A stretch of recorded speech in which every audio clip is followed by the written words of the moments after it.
Juda ham chiroyli joy ekan. Maqsadingga erishdingmi? Farhod aka, bo'ldi qiling. Oyimni qanaqa qarab qo'yganlarini ko'rdingmi? Ichingdan nahotki hech narsa o'tmadi. Bilsangiz, buni qaytar dunyo deb qo'yishibdi.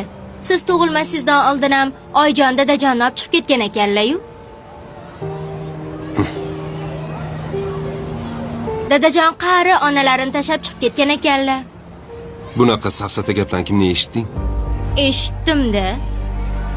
Nozma, o'zingni oqlash uchun bunaqa har xil bahonalar o'ylab topma. Ishonmasangiz, so'rab oling.